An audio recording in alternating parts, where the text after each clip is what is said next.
Mapagpalang araw sa inyong lahat.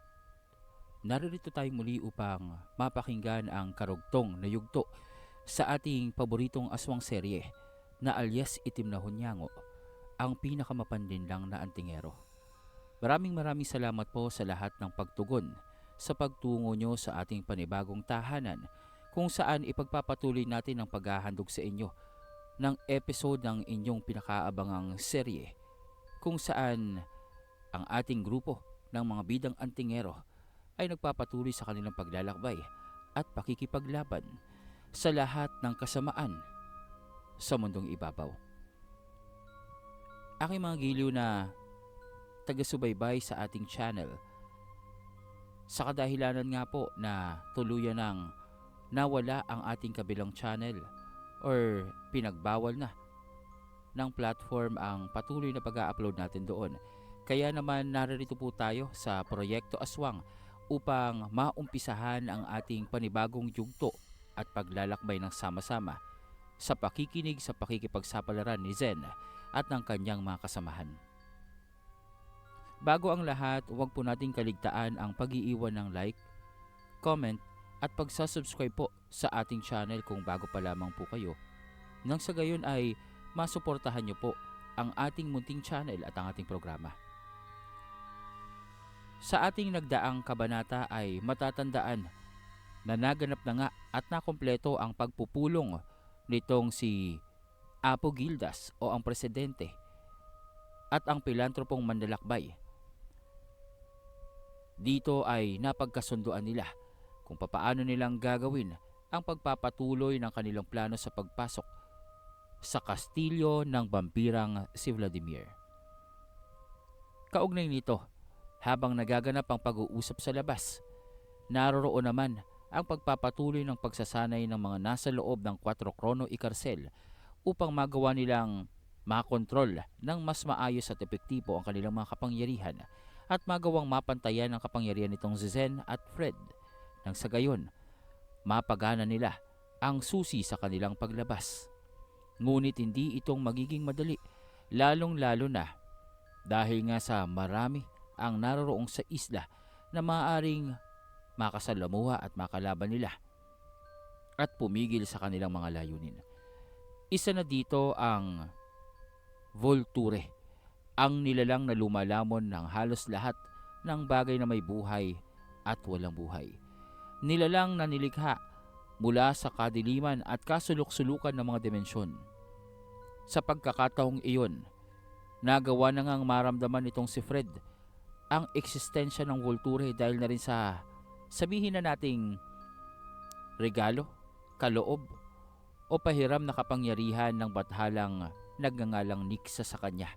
Bagamat hindi pang malinaw dito kay Fred kung paano itong gagamitin. Bagamat hindi pa nilang nauunawaan o hindi pang nauunawaan nitong ating bida kung paanong magagamit ang kapangyarihang pumaloob sa kanyang sandata. Ngunit makakaasa tayo na sa mga susunod na kabanata ng ating kwento, magkakaroon ito ng silbi o ika nga, everything will make sense. Ngunit sa kasalukuyan, ang kapangyarihan nitong si Zen ay tila bang narating na ang panibagong rurok ng kasagaran. Hay nako, asa na kaya yung si paring Zen at saka si paring Fred? Mukhang overstaying na sila sa agumatan na. Panay ensayo na lang ginagawa nila. Teka nga lang. Akala ko ba, tayo yung dapat na mag-ensayo? Hindi ba, tayo yung dapat na magkaroon ng kapangyarihan at kasanayan upang magawa nating pantayan ang kanilang mga kakayahan? Bakit tila pakiramdam ko? Ibig nilang masigitan pa ang kanilang mga kapangyarihan. Paano naman tayong makakahabol doon? Sir Ed, ikaw naman yung parang normal expert dito. Anong gagawin natin? Mahabol pa natin yan sina paring Zen? Parang ayaw magpahabol eh.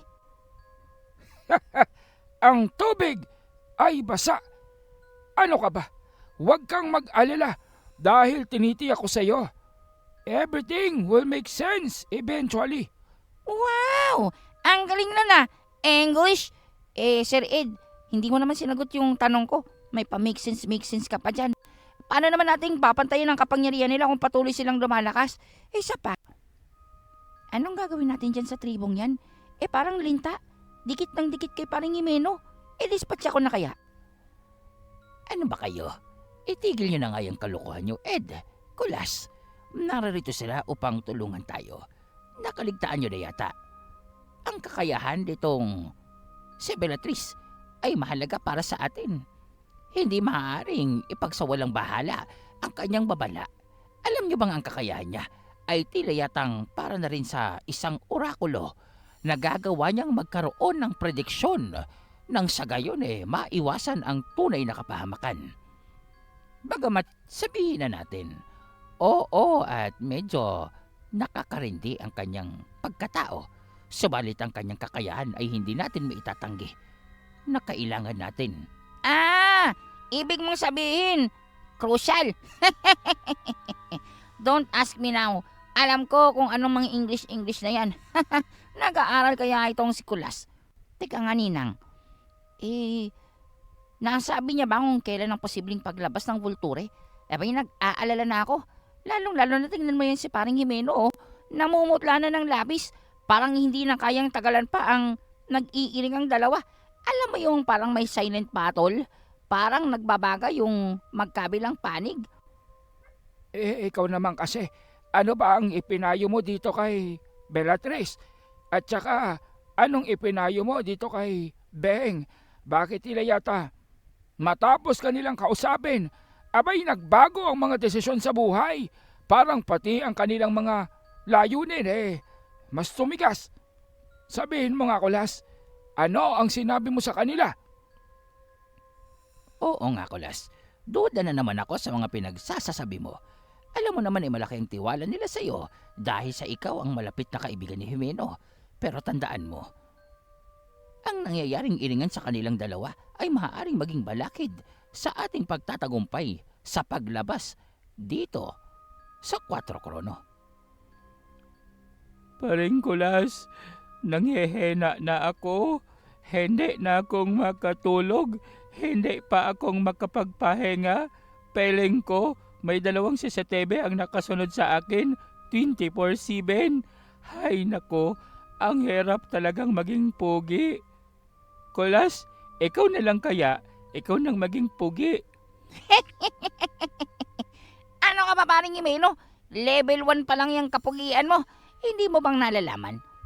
Ako naman nasa level 10 na ang kapugian ko. Itinatago ko nga lang at nahihiya akong ipakita.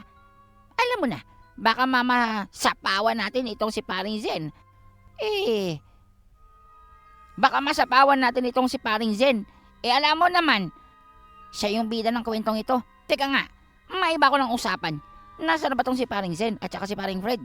Ninang, kailan pa tayong magre-resume sa ating training? Alam mo, naperwisyon na ako dahil sa paghahanap dito kay paring Jimeno. Wow, ako pa talaga ang may kasalanan. Ikaw nga nagdala dito ng delubyo. Tingnan mo, kanina pang nakasunod-sunod sa akin, parang toko. Nang maya-maya naman, nagbago ang atmosfera ng kapaligiran. Maging ang mga taga-tribo, maging itong si Bellatrix, ay napatigil at napatingin sa gawi kung saan lumabas itong si Fred. Kakaiba ang kanyang aura at presensya. Ibang-iba ang kanyang dating, na para bang bagong tao ang kaharap nila. Uy! Fred, my friend! Ang tagal mong nawala. Ano? Amoy mandirigma ka na. Baka naman gusto mong maligo muna. At may mga bisita tayo dito. Nakakahiya. Baka sabihin nila, wala tayong hygiene. Teka lang. Tumangkad ka ba o lumiit ako? Parang humaba ka ng kaunti ah. At saka, bakit may mga pula-pulang guhit ang buhok mo? Aba, may parlor ba dyan sa pinuntahan mo? Kaya naman palang ang tagal-tagal mo. Akala ko nag-iinsayo ka. Yun pala nagpa-parlor ka na. Ninang, tingnan mo, parang humaba itong si paring Fred. Oo nga, Fred. Ano bang nangyari sa iyo dyan sa kagubatan? Bakit tila yata tumangkad ka? Mukhang humaba ka. I wonder, umaba din kaya yung... Wow, Ninang, masonda ka na. Yan pa yung iniisip mo. Wow, corruption of minor ka. Joke lang. Paring Fred, nakita mo ba itong si Zen? Kanina pa ding wala dito eh. Huwag mong sabihin na pati siya tumangkad na din. Abay, anong meron dyan sa kagubatang yan? Paring Fred, alam mo ba, marami kong problemang dinaranas dito. Maari bang isama mo na lang ako sa pagsasanay mo para naman maiwasan ko yung sakit ng ulo?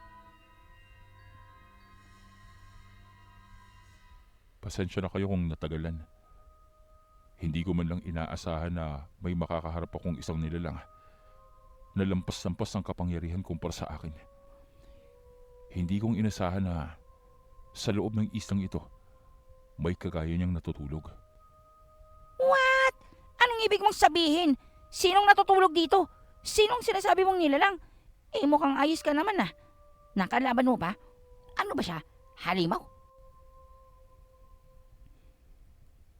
Sa maniwala kayo at sa hindi, nagawa ko makasugupang isang bathala. What? Bathala? Ibig sabihin yung galing sa langit, bumagsak sa lupa, yung bathala, yung malakas, yung kagaya nila Kriston? Ibig sabihin, may dragons din dito? Asaan? Bakit hindi naming nakita? Oo nga, paring Fred. Baka naman, peking batala yan, yung nakikita sa bangketa. Ano bang ibig mong sabihin, Fred? Sinong bathala ba ito? Mukha yatang saglit kong naramdaman ang presensyang yun kanina. Ang buong pag-aakala ko, kayo iyon. Nagkakamali po kayo. Ang totoo niyan hindi kong inaasahan subalit nagambala ko siya. Ang batahalang tinatawag nilang Nixa. Yun ang pagpapakilala niya sa akin. Hindi ko nga maunawaan. Buong pag-aakala ko, ibig niya akong tapusin. Ibig niya akong patayin. Kanya nga lang iba po ang nangyari. Hindi ko maintindihan kung ano ang sinasabi niya. Tila yata hinamon niya ako. Natuparin at pagtagumpayan ang aking layunin. Ang mapag-isa ang mga aswang at ang mga tao. Pagkatapos ng pag-alis niya, bigla na lang ako nawalan ng malay. Kaya natagalan ako bago makabalik dito. Kung gayon, totoo ngang iba't ibang nilalang ang naririto. Subalit dahil sa nangyaring iyon, sa paglitaw ng bathala dito, maaaring pati ang bulture. Tuluyan ng magising. Tama ang mga sinabi nitong si Bellatrix. Doon ay napatitig naman itong si Fred sa dalaga at sa tribo. Matapos iyon, ibinaling niya na ang kanyang atensyon patungo sa malailog na katawan ng tubig kung saan ay maaari siyang maghugas ng kanyang katawan at magpahinga. Dahil nga sa bahagyang mainit ang tubig dito, mainam ito upang pakalmahin ang kanyang pagod na kalamnan at katawan. Ngunit maya-maya, mas matindi at mas mabigat na presensya ang kanilang naramdaman. Doon ay napatayo na itong si Bellatrix. Maging ang matandang kasamahan nila ay naroong tila bang nabahala, nangamba. Ipinaghanda o inutusang maghanda ang kanilang mga kasamahan dahil sa inaakala nila na ang paparating ay panganib at kalaban. Ngunit maya-maya pa, mabilis na kumilos itong si Valentina at yumakap sa lalaki. Uy, paring Zen! Sakto lang yung dating mo ah. Kararating lang na naman dito ni paring Fred. Bakit ang tagal-tagal nyo? Ano bang pagsasanay ang ginawa nyo dyan sa loob ng kagubatang yan at parang overstaying na kayo ah? Wow! Si paring Fred, nagpakulay ng buhok. Ikaw naman, bukod sa gumamit ka na ng konting cleanse, meron ka pang tato. Aba, kakaibang kagubatan dyan ah. Paring Meno, pumasok kaya tayo dyan. Baka meron dyang nagbobotox, tsaka merong nagpapakinis ng mga pagmumuka. Tingnan mo tong si Tatang. Mukhang pwede nang gadgaran ng kamuting kahoy. Paring Fred, tingnan mo si paring Zen oh. Nagbo-beautiful eyes, tantalizing eyes. Ano bang nangyari dyan sa mata mo? Bakit parang may umiikot-ikot sa loob? Oo nga, Among Zen. Ano ba yung umiikot-ikot yan sa loob ng mga mata mo? It's so amazing. Ang cute-cute naman yan. Oy, Barbie. Paring Meno, napaghahalata ka. May dalawang babae pa naman ang nagkakagusto sa'yo tapos sasabihin mong tantalizing eyes ni paring Zen. Ano ka ba? Ano ka ba? Paghanga lang naman yon, hindi naman yung bawal.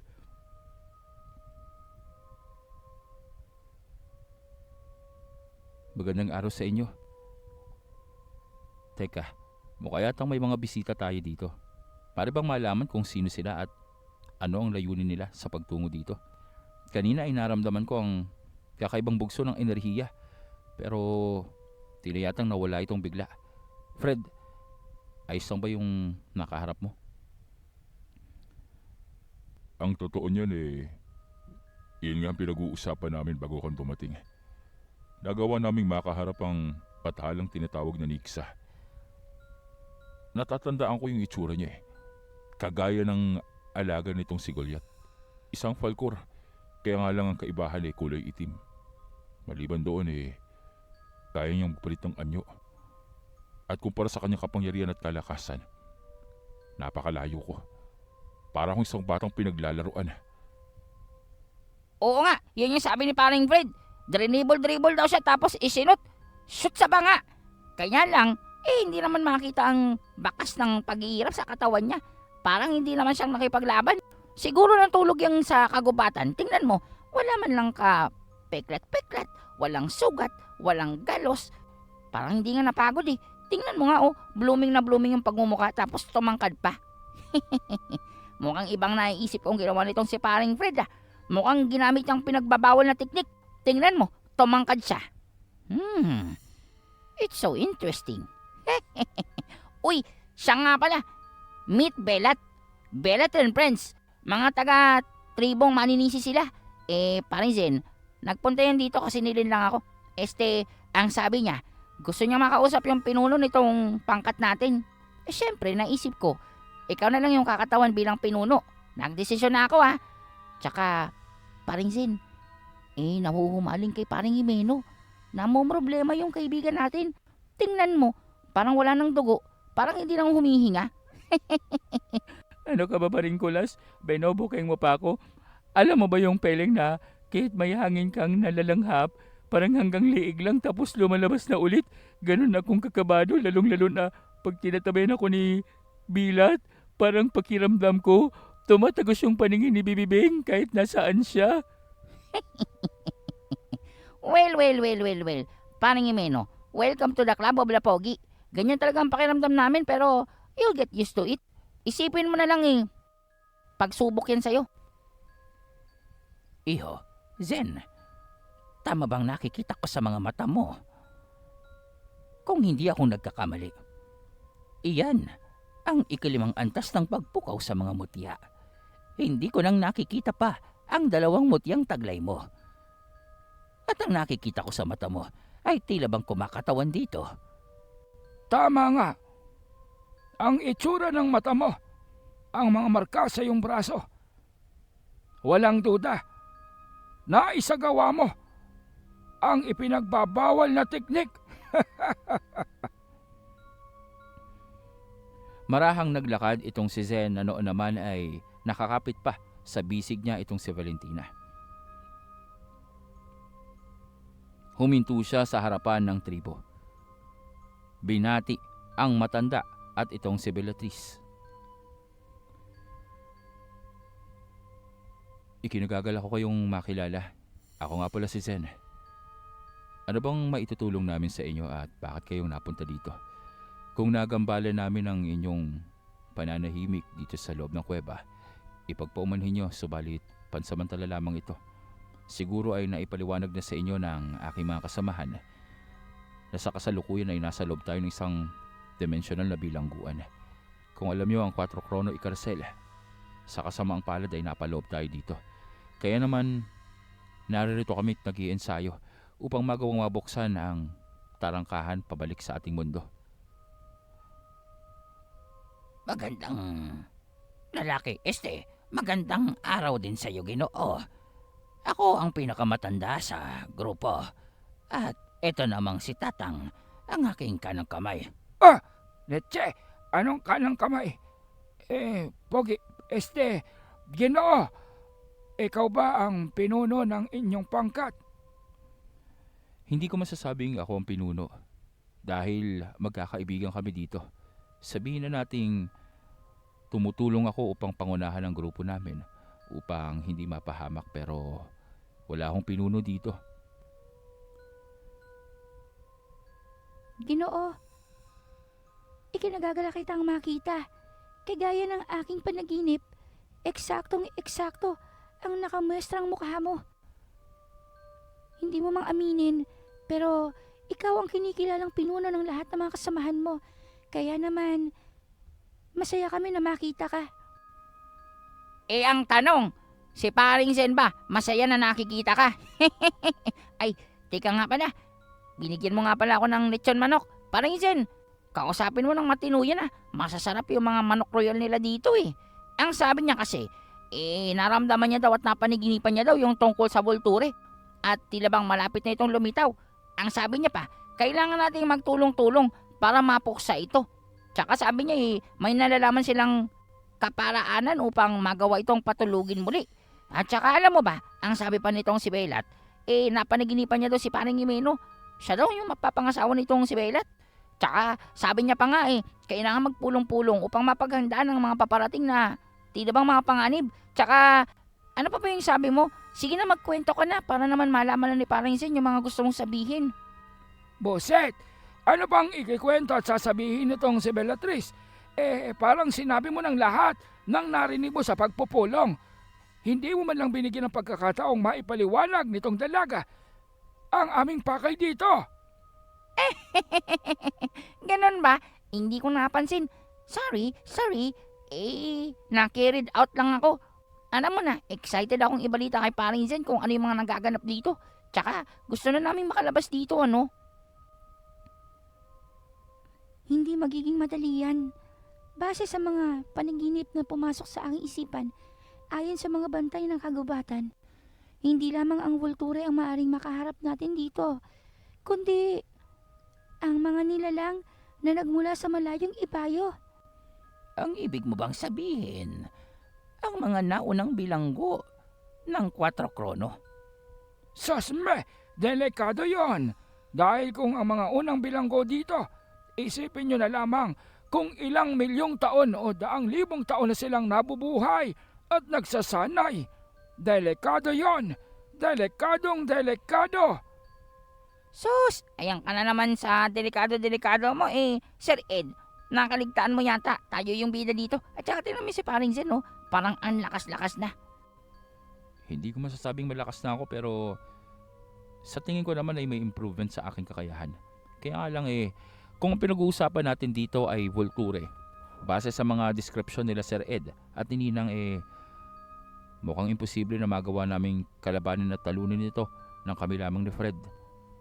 Bini-bini, ano ba ang maimumungkahi mo at ano bang sa tingin mong kaparaanan upang mapigilan ang pagdating ng Volture na ito? Saglit na nagseryoso ng postura itong si Bellatrix. Pinagmasdan ang kanilang kapaligiran. Hindi niya ring maiwasan ang nakakasilaw na aura nitong si Zen. Hindi niyang magawang matagalang titigan ito ng direkta dahil sa parabang tinutunaw ang kanyang mata at parabang napakasakit ito sa kanyang pakiramdam. Ang nakikita nitong si Bellatrix ay ang tunay na aura nitong si Zen at ang tunay na anyo ng kanyang pagkatao. Gayon din itong si Fred. Nakikita niya ang kabanal-banalan, isang arkanghel, napakalakas at napakakisig ng tindig. Masasabi niyang sa lahat ng naroroong dayo at kaharap nila, ang dalawang ito ang mga pangunahing mandirigma na maaaring magbigay sa kanila ng tagumpay kontra sa mga paparating na panganib. Nang magulat ang lahat, nang bigla na lamang tila bang may tumunog na napakalakas na trompeta. Hindi mula sa isla, tila bang paparating pa lamang. Tila bang tinangay ng hangin. Ito ay sa kadahilanan na isa sa mga teritoryong naroroon ay nag-umpisa ng kumilos upang diskubrihin ang isla at ang nananahan ditong Volture. Bilisan nyo at mauunahan pa tayo ng ibang teritoryo. Kung totoo ang mga impormasyong nakarating sa atin, ang Volture ay para lamang sa ating pangkat. Kailangan nating makaalis dito sa lalong madaling panahon. Napakatagal ng taon nang ako ay makarating dito dahil sa mga pesting antingero. Ngayon, pagbabayarin ko ang kanilang mga uri sa oras na makuha natin ang Volture. Masyado ko yatang atat. Tandaan mo, kung may vulture sa islang iyon, siguradong may mga nilalang na malalakas ang makakaharap natin.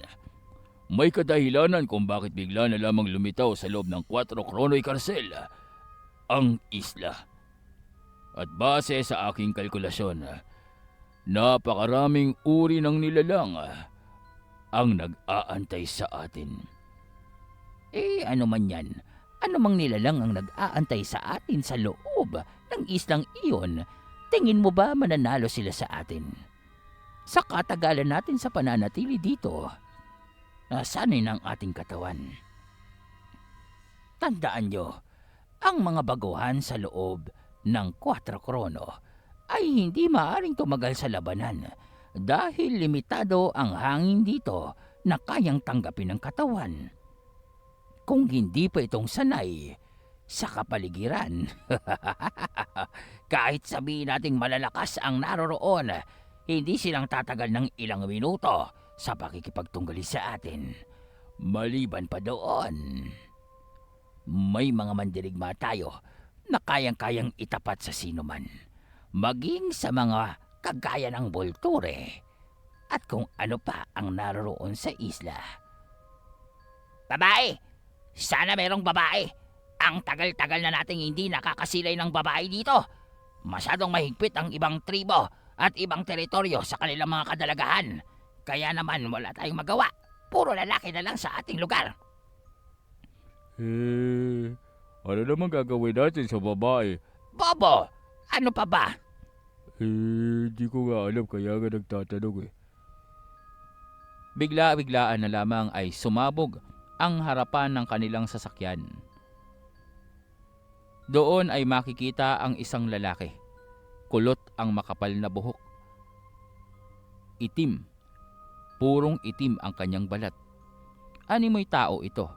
Ngunit para bang hindi. Ang mga mata nito, bilugan na purong itim, na para bang pumapaikot-ikot. Baliban doon ay 4 ang galamay nito o 4 ang mga kamay. At sa mga kamay na ito, makikita ang iba't ibang kulay ng enerhiya. Mukha yatang napaaga ang inyong ginagawang pamamasyal sa panibagong isla. Ibig kong ipabatid sa inyo, hindi kayo maaaring magtungo doon hanggat hindi pa naming nasisiyasat ang kapaligiran. Maliban na lamang kung gusto nyong mauna na kayong lumubog. Naririto na naman sila. Malas. Malas talaga.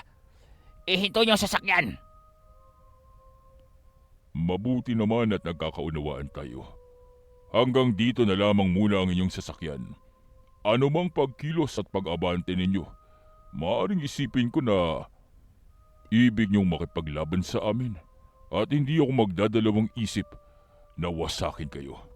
Nagkakaunawaan ba tayo? Oo, naintindihan namin. Ngunit hindi kaming aalis dito. Oras na matapos kayo sa pagsisiyasat, payagan niyo kaming pumasok sa isla. Ikinalulugod ko ang inyong pagsunod.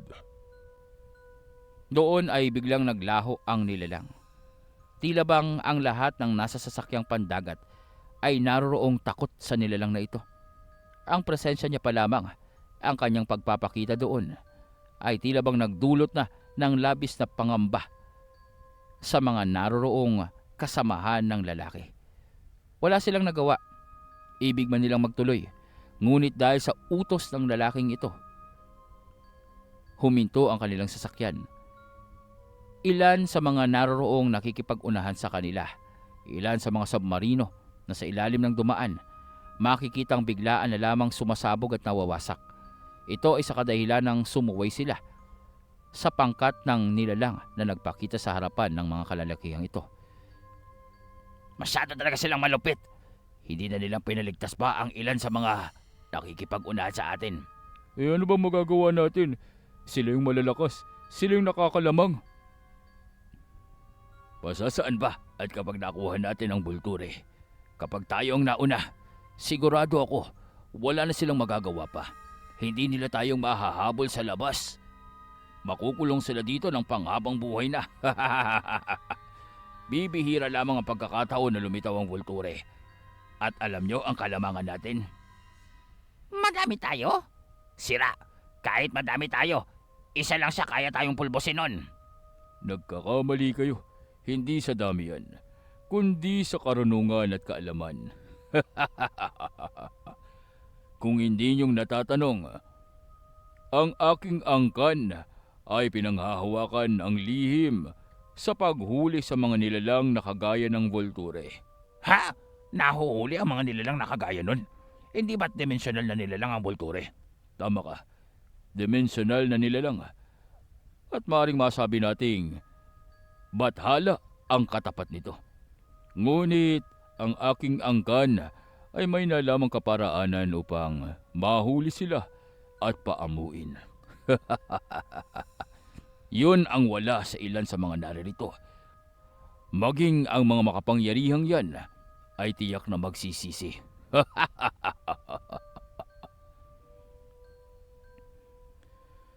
Nag-umpisa na ang kaguluhan at tila bang karera sa loob ng 4 Krono Ikarsel.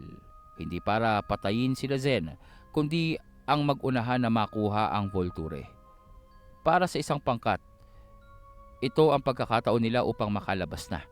At ang kalamangan nila, ang karunungan kung paano itong hulihin. Samantalang ang ilan ay naroong namatay, nasawi, nawasak ang sasakyan dahil sa pangingialam ng grupo ng mga misteryosong nilalang na tila bang ibig na sila ang mauna sa pagsiyasat sa isla. Umabot sa kinaroroonan nila Zen ang pagyanig at pagsabog mula sa karagatan. Dahilan upang mapahinto ang kanilang usapan at mapakiramdaman ang kapaligiran. No kaya tama ang sinasabi nitong dalaga. Nag-uumpisa na yata ang mga nilalang ng 4 Krono upang galugarin ang ating isla.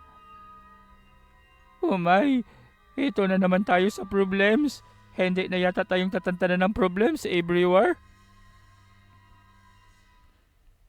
Habang nagaganap ito sa loob, naroroong nag-uumpisa na rin sila Senyor Ibarra sa kanilang pakay. Hay nako, ikaw talaga gurang, ha? Ura-urada kang magdesisyon. Alam mo naman, di ba? Nasa panganib ang buhay natin. Maraming espesyal na tao ang nagbabantay, ha? Tapos sasabihin mo, sasama tayo sa kanilang pagtungo dun sa kastilyo. Wow! Wala naman tayong magagawa pa kung hindi nating tatanggapin ang tulong mula sa kanila. Wala tayong aparato na kagaya ng gamit nitong si Senyor Ibarra. Tama bang naalala ko? Yan yung parang baril na kapag pinasabog sa isang lugar, apektado lahat ng kampon, ha? Oo. Tama ka. Yun nga ang aparatong tinutukoy at pinag-uusapan namin. Minsan ko nang nakaharap ang mga kampon na yan at hindi ngang uubra sa kanila ang mga kakayahan at katangian na tinataglay ng individual lamang. Grupo, kailangang grupo ang humarap sa kanila dahil mabilis ang pagbabago nila ng anyo sa oras na makaamoy sila ng sariwang dugo. Kung gayon, huwag mong sabihin na binabalak mong isama ako dyan. Nako, ha? Sinasabi ko sa'yo, huwag mo akong isasama. Bakit ba? Bakit hindi mong hinarap ang anak mo?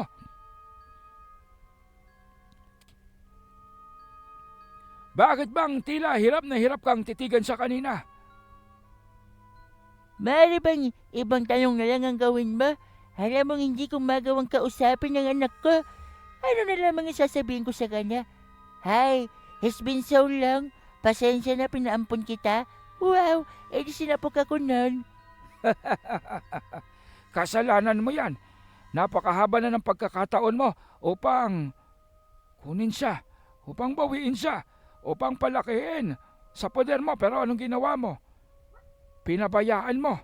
Ngayon, dalaga na siya. Batid kong ibig kang makausap pero iniwasan mo.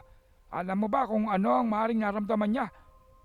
Wow, nagsalita yung marunong. Para namang pamilyado kang tao, wala ka namang anak at asawa.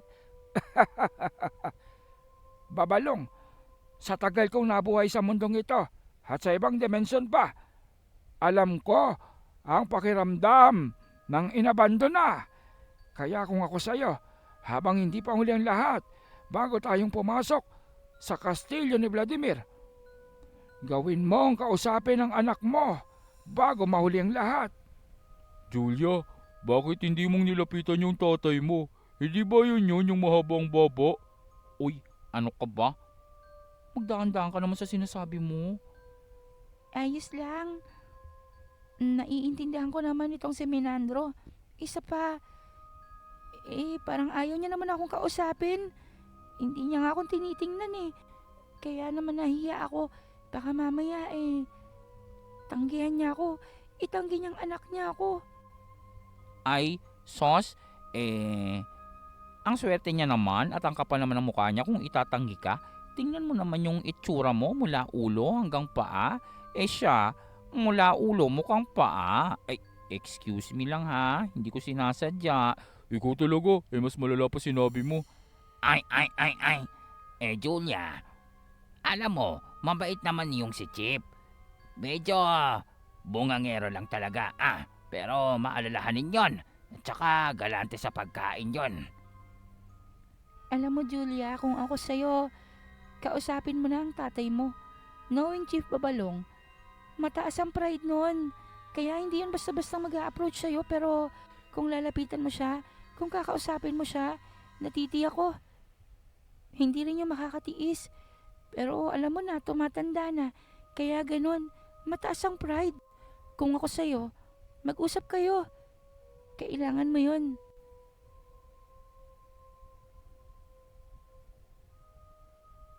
Ate Julia, tama sila. Dapat ikausapin mo nga yung tatay mo. Tsaka sigurado ako, kung nandito si Kuya Fred, yun din ang sasabihin sa'yo. Mag-usap kayo. Alam mo, ako gusto kong magkaroon ng tatay.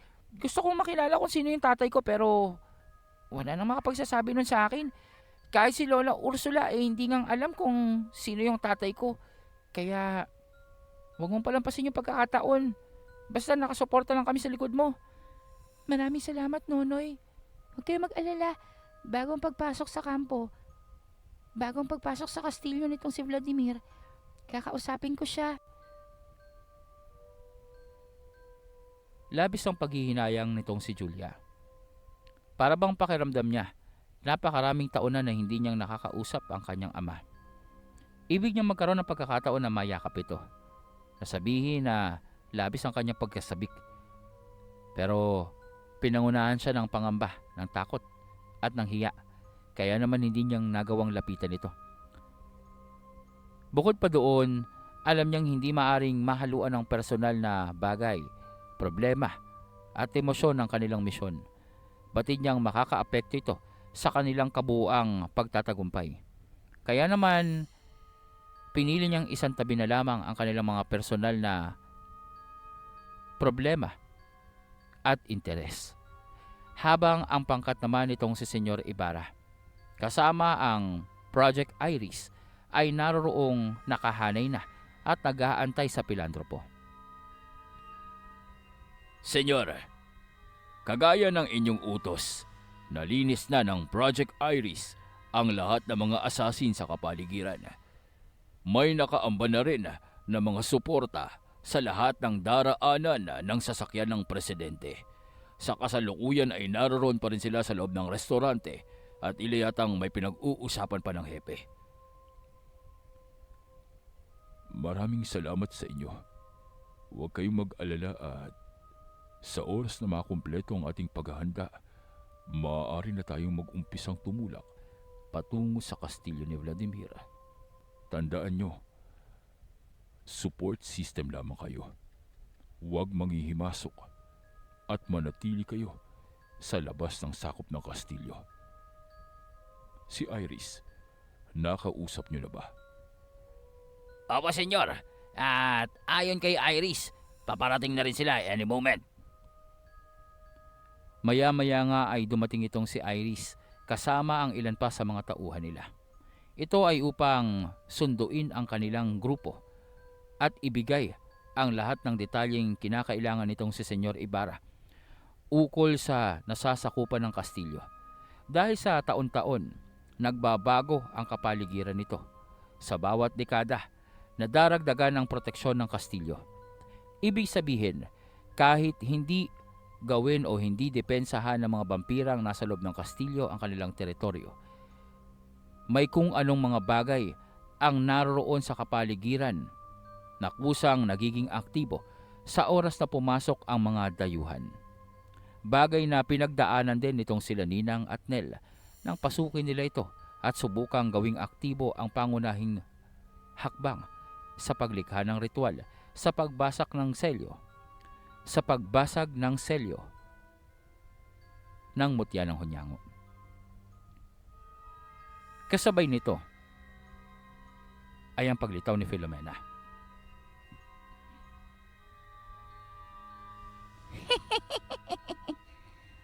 Magandang araw sa inyo, mga antingero.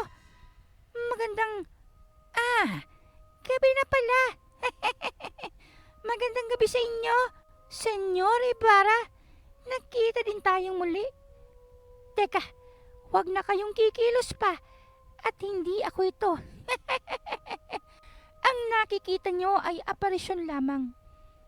Batid ko ang pagtugis na ginagawa nyo sa akin. Payo lamang, kung gusto nyong magtagumpay kayo sa ginagawa nyo, huwag nyo na muna akong pakialaman pa. Wala akong interes sa mga antingero. Wala akong interes sa presidente. Ibig ko lamang tapusin ang kulto ng mga aswang na patuloy na pumapaslang ng mga inosenteng tao. Ang mensaheng ito ay hindi pakiusap, kundi babala. Dahil sa oras na malaman ko na hindi pa kayong tumitigil sa pagkalap ng impormasyon tungkol sa akin, isa-isa kayong mamamatay. At doon nga ay biglang naglaho itong aparisyon ni Filomena, kasabay ng tila bang makapal na itim na usok. Usok na nakamamatay. Mabuti na lamang ay agaran ng pagkilos nitong si Iris, dahilan upang maging aktibo ang pangontra nila sa mga ganoong uri ng sumpa. Dahil nga sa itim na bruha itong si Filomena, parte na ng sabihin na nating biro niya ang mag-iwan ng mga sumpa na nakamamatay, na kung mahina at walang diskarte ang biktima, tiyak na kamatayan ang kahantungan nila. Anong gagawin natin? Mukha yatang seryoso yung Filomena na yun ah. Isa pa, paano niyang nalaman na naririto tayo? Hindi natin maaring ipagsawalang bahala ang mga sinabi nitong si Filomena. At sinasabi kong hindi biro kapag naranasan natin ang galit ng bruhang yun. Hindi siyang ordinaryong tao. At tiyak may mamamatay at mamamatay sa atin kung itutuloy niya ang kanyang mga pagbabanta.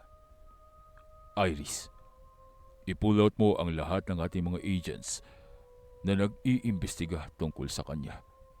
Ipagpaliban natin ang ating ginagawang pagsunod sa kanya, alang-alang na rin sa pagtatagumpay ng ating pagpasok sa kastilyo. Prioridad ni Senyor Ibarra ang makuha ang mutya ng Hunyango.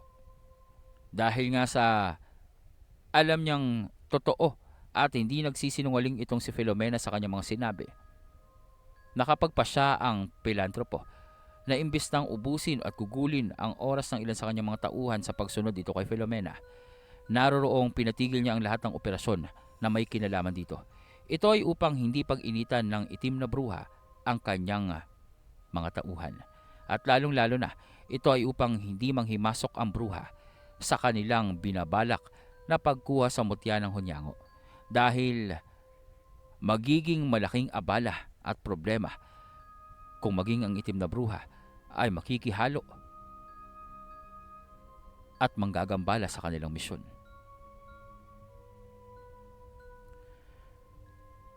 Hay nako, wag mong sabihin na balak mong ipagpatuloy yung pagsasanay mo dun sa loob ng kagubatan, paring Zen. Enough na kaya yan? Tingnan mo, parang luluwa na yung mata mo. Bakit parang may mga kuryente sa loob? Normal lamang yan. Dahil sa nagkakaroon ng reaksyon ng kanyang katawan sa mga gising na mutya na nakapaloob sa kanyang mata. Subalit sa oras na makumpleto ito, ibig ko makita ang magiging resulta. Sa ngayon, kailangan ko magpatuloy ng pagsasanay sa loob ng gubat. Alam kong kulang pa ang aking kalakasan sa katawan. Ang pisikal kong kapasidad ay maaring hindi magawang makompensate ang kapangyarihan ng mga espiritual na nilalang na nasa loob ng aking mata. Kaya naman kailangan kong maisabay ang aking katawan sa puwersang nakapaloob dito. Valentina, maaari mo ba akong samahan sa pagkakataong ito? Doon ay nagkatitigan ng pangkat. Sa unang pagkakataon, tila bang humingi ng tulong itong si Zen. Ibig sabihin nito, ang pagsasanay na gagawin niya ay hindi basta-basta at maaring ika nga ay buwis buhay. Ngunit si Fred ay nagpasya na magpaiwan na lamang kung saan naroroon ang karamihan ng kanyang mga kaibigan. Ito ay sa kadahilanan na ayon dito kay Bellatrix, may posibilidad na ang ilan sa mga nilalang na paparating sa isla ay magawang pasukin ang kuweba.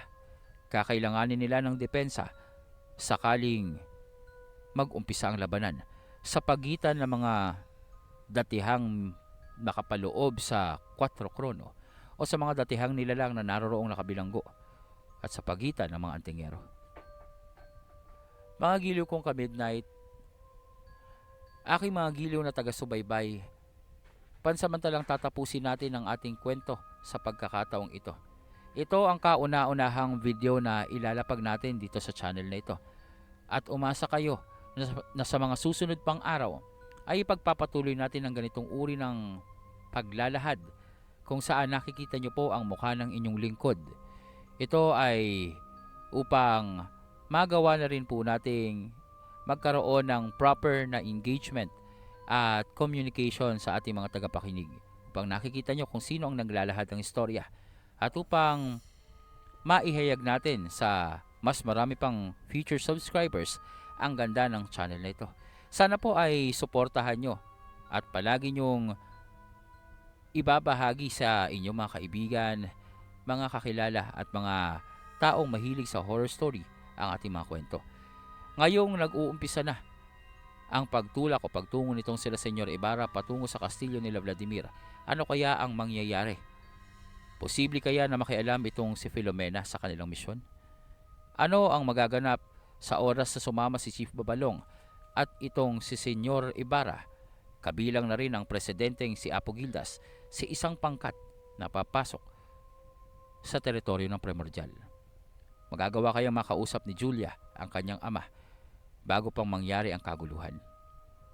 At sino itong pangkat ng mga nilalang na kinatatakutan sa loob ng 4 krono ikarcel?